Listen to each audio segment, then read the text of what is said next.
बिस्मिल्लाहिर्रहमानिर्रहीम। अस्सलाम वालेकुम वरहमतुल्लाहि वबरकातुहू। मेरे मोहतरम अज़ीज़ तो देखने वालों, सुनने वालों, उम्मीद है कि आप सभी ठीक ठाक होंगे, खैर से होंगे, अपने खूबसूरत ज़िंदगी में पुरसुकून होंगे। आज का जो टॉपिक हम ज़ेरे गौर लाएंगे, जिस पर हम सोच विचार करेंगे, वो ये है कि पॉजिटिविटी और सेल्फ़ कॉन्फिडेंस, इन दोनों का आपस में क्या रिलेशन है। अगर हम इसको अपनी ज़िंदगी पर, इन दोनों को अपनी ज़िंदगी पर इतलाक़ करते हैं, इनको दोनों को अप्लाई करते हैं, तो क्या इफ़ेक्ट्स एक्सपोज होंगे।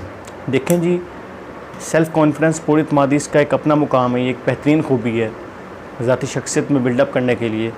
इसके बेहतरीन फ़ायदे हैं। ये जो खूबी है, ये हर इंसान में होनी चाहिए, और यकीनन ये खूबी दीनों दुनिया की जो अज़ीम कामयाबी है, उसके लिए इंसान को भरपूर मुमकिन बनाती है। मज़ीद इसके अलावा पूरी इत्मीनान का होना इंसान के लिए जो एक बेहतरीन लाइफ स्टेबिलिटी है, जो ज़िंदगी का जो बेहतर इस्तेहकाम है, उसको मुमकिन बना देता है। इसलिए पूरी इत्मीनान होनी चाहिए। लेकिन देखें जी, पूरी इत्मीनान, self confidence is all about to speak confidently among the people, यानी कि ये उस चीज़ के बारे में कि लोगों में बोलना, एक क्राउड में बोलना, एक तरह का एक प्लेटफॉर्म पे खड़े होकर बोलना, कॉन्फिडेंटली एक स्पीच करना। तो दूसरी जो चीज़ मैं आप सभी के सामने रखूँगा वो ये है कि पॉजिटिविटीज़, अपने रवैया, मुस्बत रवैया और नेगेटिव रवैया। देखें जी, मुस्बत रवैया एक बहुत ही अजीम क्वालिटी है।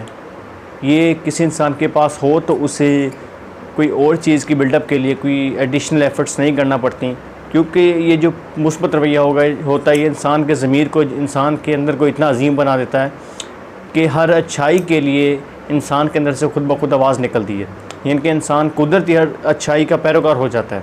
और इसी तरह हर बुराई से इंसान कुदरत में रुक जाता है, क्योंकि अंदर का मुस्बत रवैया होता है जो इंसान को कहीं ना कहीं रोके रखा होता है। इसी तरह अगर हम मनफी रवैया की बात कर लें, तो मनफी रवैया के साथ से हम सभी वाकिफ़ है। कोई भी इंसान अगर हम उससे पूछें कि वो किस क्वालिटी को बिल्डअप करना चाहेगा, तो वो यकीनन इवन वो खुद ज़ाती तौर पर मनफी होने के बावजूद वो चाहेगा कि मैं मुस्बत हूँ। यानी कि हर कोई इंसान मुस्बत रवैया, मुस्बत सोच को प्रेफर करता है, क्योंकि सिंपली इसके फ़ायदे हैं, इसके जो बेहतरीन असरात हैं, वो सभी इससे वाकिफ़ हैं, और जो मनफी रवैया उससे भी सभी वाकिफ़ हैं। अच्छा जी, अभी जो मेन चीज़ वो ये है कि इन दोनों का आपस में क्या रिलेशन है, एक सेल्फ़ कॉन्फिडेंस और एक मुस्बत रवैया। अभी कुछ इस तरह है, देखें ना ज़रा, कि जो सेल्फ़ कॉन्फिडेंस होता है, ये अब क्या है कि एक इंसान अगर किसी जगह पर कुछ बोलना चाह रहा है, एक गैदरिंग का उसमें कुछ बोलना चाह रहा है, अगर उसके अंदर पूरी इत्मीनान होगी तो वो बोल पड़ेगा सिंपली, क्योंकि उसको अपने आप पर इत्मीनान है बोलते हुए। इसी तरह एक इंसान है, उसको किसी जगह पर स्पीच करने के लिए कहा जाता है, तो अगर उसके अंदर पूरी इत्मीनान होगी तो वो स्पीच कर पाएगा। लेकिन एक इंसान के अंदर पूरी इत्मीनान होना अलॉन्ग विद उसके साथ मुस्बत रवैया ना होना, उसके लिए बहुत हद तक ख़तरनाक हो सकता है। और मुमकिन है कि वक्त के साथ साथ ये जो डिफरेंस है, ये जो लैक ऑफ पॉजिटिविटी है उसके अंदर, ये उसके लिए रेगरेट फील करवाने का, उसकी शख्सियत के लिए बाइस बने। क्योंकि सिंपली बात है कि जब वो इंसान कॉन्फिडेंट होगा, हर जगह पर कॉन्फिडेंटली बिहेव करेगा, गैदरिंग में उठेगा बैठेगा, गैदरिंग में कॉन्फिडेंटली बोलेगा, अपनी आवाज़ पहुंचाएगा, चाहे वो गैदरिंग 2-4 इंसानों की हो, चाहे वो बड़ी गैदरिंग हो, किसी जगह पर स्पीच करेगा, किसी जगह पर बोलेगा, तो वो कहीं ना कहीं अपने अल्फाज के ज़रिए, अपने जो एक्ट्स होंगे, कहीं ना कहीं सबको कोई ना कोई मैसेज पहुंचा रहा होगा। तो अगर उस दौरान उसके अंदर पॉजिटिविटी ना होगी तो क्या होगा, सिंपली बात है, अगर अच्छाई ना हो तो बुराई जन्म ले लेती है, बुराई उसकी जगह ले लेती है। तो अगर उसके अंदर पॉजिटिव रवैया ना होगा तो क्या होगा, मनफी रवैया। तो मनफी रवैया उसके लिए बहुत ही ख़तरनाक साबित होगा। मुमकिन है कि वो इंसान कुदरतन ना चाहने के बावजूद कुछ गलत बोल जाए। मुमकिन है कि जो उसका अंदर का मनफी रवैया होगा वो उसको नॉर्मली कुछ बुराई के लिए उकसाए, और बुराई ऐसी हो कि जो एक कॉन्फिडेंस डिमांड करती हो, और वो कॉन्फिडेंस उस इंसान में मौजूद भी हो, तो क्या होगा, सिंपली इसके असरात बहुत बड़े होंगे। लिहाजा अब देखें ना ज़रा एक इंसान है, अगर हम देखें कि कुछ गैर अखलाकी जो एक्ट है, एक इंसान जब गैर अखलाकी एक्ट सर अंजाम देता है तो सिंपली वो इंसान कहीं ना कहीं मनफी होता है, मनफियत का पैरोकार होता है। तो वो अपने बद अखलाकी जो गैर अखलाकी का जो वो एक्ट है वो सर अंजाम देता है। क्योंकि अगर वो पॉजिटिविटी का पैरोकार होगा, उसके अंदर पॉजिटिविटी होगी, तो वो उसकी जो पॉजिटिविटी कैसे, उसका जो अंदर का मुस्बत रवैया होगा उसे कैसे अलाउ करेगा अपने गैर अखलाकी काम करने के लिए। सिंपली वो उसका मुस्बत रवैया उससे रोक देगा। लेकिन क्योंकि उस इंसान के अंदर मनफी रवैया है, और अच्छा कुछ ऐसे एक्ट्स होते हैं कि जिनको शो ऑफ करने के लिए, जिनको प्रैक्टिकली सर अंजाम देने के लिए इंसान को कॉन्फिडेंस की ज़रूरत होती है।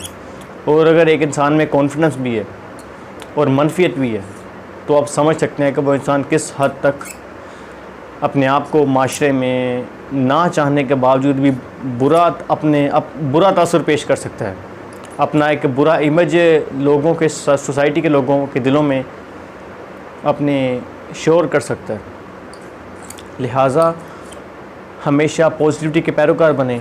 अगर देखें ना ज़रा एक और चीज़, अगर आपके अंदर पॉजिटिविटी भी नहीं है, अगर आपके अंदर पुरइत्मादी भी नहीं है, मैं दुआ करूँगा कि आप सभी के अंदर ये दो क्वालिटीज़ आ जाए। अगर आपके अंदर ये दो क्वालिटीज़ नहीं हैं तो बराह करम मुस्बत रवैये के पैरोकार बनिए, मुस्बत रवैये की अपनायत के लिए अजीम कोशिशें कीजिए। अब वो अजीम कोशिशें कोई अनथक कोशिशें नहीं हैं, वो एक तरह की बड़ी पीसफुल एफर्टलेस कोशिशें हैं। तो मेरी वेबसाइट पर इस हवाले से दो आर्टिकल्स मौजूद हैं, जिसमें एक में बताया गया है पॉजिटिविटी की वैल्यू बयान की गई है, और एक में स्ट्रेटजीज़ को बयान किया गया है जिसके पैरोकार होते हुए हम मुस्बत रवैया अपने अंदर बिल्डअप कर सकते हैं। लिहाजा अगर आपके अंदर ये दो क्वालिटीज़ नहीं हैं तो मुस्बत रवैया अपनाइए। क्या हम ये श्योर होकर कह सकते हैं कि एक इंसान जिसके अंदर एक पीक लेवल का मुस्बत रवैया और सोच और ख़यालात हैं, तो क्या उसके अंदर पुरइत्मादी नहीं होगी? सिंपली उसके अंदर पुरइत्मादी भी पीक लेवल की होगी। जिस इंसान के अंदर जितनी पॉजिटिविटी होगी उसके अंदर उतनी ही पुरइत्मादी होगी। लेकिन अच्छा पॉजिटिविटी ही इंसान में हो तो ये मुमकिन है कि पॉजिटिविटी के साथ उसके अंदर पुरइत्मादी भी होगी। पुरइत्मादी तो एक सेपरेट, एक सिंगल क्वालिटी है ना। मुस्बत रवैया तो इंसान में बहुत अजीम खसूसियात को, एक अजीम मैनर्स को बिल्डअप कर देता है। मुस्बत रवैया, मुस्बत सोचो ख्यालात, तो ये तो सिंगल क्वालिटी की मैं बात कर रहा हूँ, क्योंकि आज का हमारा टॉपिक ही ये। लेकिन हाँ, अगर इंसान के अंदर पुरइत्मादी है लेकिन पॉजिटिव रवैया नहीं है, सिंपली बात, अगर पॉजिटिव रवैया नहीं है तो क्या चीज़ है? मनफी रवैया। तो मनफी रवैया कहीं ना कहीं इंसान का बुरा तासुर माशरे में पेश करेगा, क्योंकि माशरे में कुछ ऐसे एक्ट्स होते हैं, ऐसे कुछ गैर अखलाकी क्राउड में एक्ट्स होते हैं जहाँ पर इंसान को वह एक्ट सर अंजाम देने के लिए पुरइत्मादी अपने अंदर बिल्डअप करना पड़ती है। और अगर एक इंसान में पुरइत्मादी होगी लेकिन उसके अंदर पॉजिटिविटी ना होगी, क्योंकि अगर उसके अंदर पॉजिटिविटी होती तो उसका जो अंदर का मुस्बत रवैया, मुस्बत सोचो ख्याल था, कहीं ना कहीं उसे रोक देते, उसे गाइड करते कि ये एक बुरा एक्ट है, इसे नहीं सर अंजाम देना चाहिए। लेकिन उसके अंदर मनफी एक्ट था, लिहाजा उसने नॉर्मली उस काम को लिया और कर डाला, एंड इन द एंड उसका जो इमेज होगा सोसाइटी में वो सबका सामने होगा। आपने इस चीज़ को अपने प्रैक्टिकल लाइफ में कहीं ना कहीं एक्सपीरियंस भी किया होगा गिरदोनवा में देखते हुए। तो उम्मीद है कि आप आज का पॉइंट समझ गए होंगे। सो हमारा जो फाइनली जो एनालाइज़ है वो ये बनता है कि अगर आपके अंदर पॉजिटिविटी, अगर आपके अंदर पुरइत्मादी है और मुस्बत रवैया नहीं है तो बराह करम मुस्बत रवैया पैदा कीजिए, क्योंकि आपका जो मुस्बत रवैया होगा आपकी जो पुरइत्मादी को अजीम बना देगा। आपका मुस्बत रवैया आपकी पुरइत्मादी को अजीम लेवल तक ले जाएगा, और आप ये चीज़ अपने अंदर पॉजिटिविटी को एब्जॉर्ब करने के बाद इस चीज़ को एक्सपीरियंस करेंगे। पॉजिटिविटी इतनी बड़ी और अजीम चीज़ है। लेकिन अगर आपके अंदर ये, इसी तरह दूसरी चीज़ ये कि अगर आपके अंदर पॉजिटिविटी और पुरइत्मादी नहीं है, और अगर आप अपने अंदर पुरइत्मादी को बिल्डअप करना चाहते हैं तो सिंपली पॉजिटिविटी के पैरोकार बनिए, अपने अंदर मुस्बत रवैया अपनाइए, मुस्बत एक्ट्स कीजिए, एक मुस्बत नज़र के साथ गिरदोनवा में झांकिए, मुस्बत एस्पेक्ट्स ढूंढिए, कोई भी चीज़ है कितनी भी पीक लेवल की आपके सामने ज़ाहिर हो रही है, उसका जो एक ज़ाहरी जो व्यू है वो कहीं ना कहीं बहुत नेगेटिव है, लेकिन आप कहीं ना कहीं कोशिश कीजिए कि उसका पॉजिटिव एस्पेक्ट ढूंढिए। तो मुमकिन है कि जब आप कोशिश करेंगे तो वो पॉजिटिव एस्पेक्ट आपके सामने आएगा। ये एक तरह की प्रैक्टिकल है, एक तरह की प्रैक्टिस है अपने अंदर पॉजिटिविटी, मुस्बत रवैया को बिल्डअप करने के लिए। तो जब आपके अंदर मुस्बत रवैया आएगा तो वक़्त के साथ साथ पुरइत्मादी आ जाएगी। लेकिन पुरइत्मादी का होना और मुस्बत रवैया ना होना ये कहीं ना कहीं ख़तरनाक है, क्योंकि जहाँ पर मुस्बत रवैया ना होगा वहाँ पर मनफी रवैया होगा। उम्मीद है कि आज को आप सभी को आज का पॉइंट समझ लग गया होगा और आप इसे अपनी प्रैक्टिकल ज़िंदगी में अप्लाई करेंगे। इसके साथ मुझे इजाज़त दीजिए। अल्लाह हाफ़िज़। अगली वीडियो में मिलेंगे इंशाअल्लाह अज़्ज़ा वजल।